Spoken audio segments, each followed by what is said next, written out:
Jersey. My intent is to recognize the gentlelady from New Jersey and the gentleman from Indiana, and then we will recess till about 12:35. Thank you, Mr. Chairman. And Mr. Secretary General Brown, thank you for coming today. I'd like to start off because in February, I went with a Haas Codel to Rafah, in part to see what was going on because of the concerns over the building humanitarian crisis in Gaza. We then went to see Netanyahu, and I said to him at that time that there was a growing humanitarian crisis which he needed to address urgently.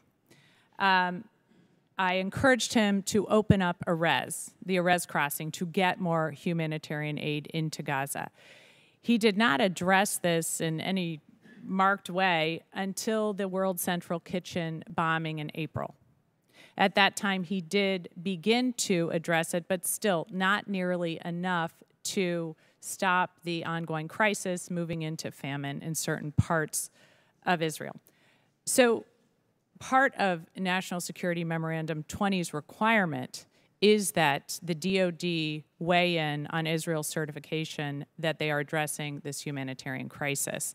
And that's coming up in a little bit over a week, as I understand it. Mr. Secretary, can you tell me about your conversations with the Israelis, your discussions about our values and why this is critical, and what the response has been? Well, this is a point I make frequently with my counterpart, and encourage them to do everything that they possibly can to protect the civilians in the battle space and use the weapons appropriately. Now, this is a professional military, and my expectation and the expectation of our government is that they do in fact do that. So this is again, to answer your question, a conversation that we frequently have, and again, we'll continue to have those conversations because it's really important. In terms of our assessment, the assessment that's upcoming, as you know, the state is working on that assessment, and I'll confer with Secretary Blinken at some point, but we've not had that conversation yet. So.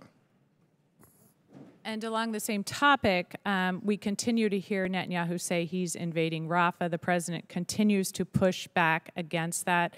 There still seems to me to be no viable option for a humanitarian corridor or even a place to receive the 1.4 million people in Rafah right now with tents or humanitarian aid. Certainly the vetting process alone, while Netanyahu suggested it would take him 2 weeks to do, I don't think any of our military would suggest that that is enough time. Can you talk about any discussions you've had with the Israelis regarding Rafah and what you believe their war plan there is right now?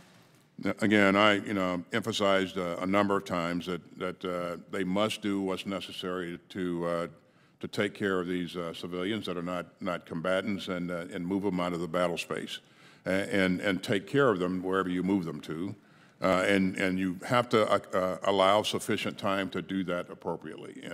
And we've had that conversation a number of times. I have seen them put some things in place, but you and I know that there's a lot more that needs to be done before we can say that they've accounted for these civilians and taken care of them. I've also asked them to do things sequentially. So that must be the first thing that must be done before they consider any other military operations. So.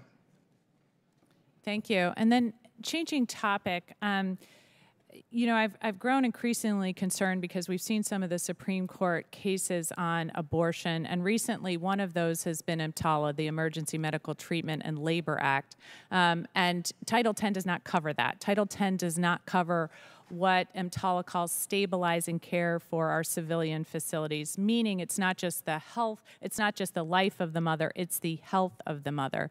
I remain concerned that our servicewomen are not being given the opportunity or the protections of their health. And that means that in these hospitals, their reproductive organs are not protected. So in other words, the doctors are not required to give them treatment simply to preserve their ability to have children in the future. Have you looked into this, and are we taking any further steps to protect our servicewomen and give them better reproductive health care? No, we've not, the reproductive health care policy that we have in place does not specifically address the issue that you raised, but it's a valid issue for sure. I would recommend you get her an answer for the record, because we got to go to Mr. Banks.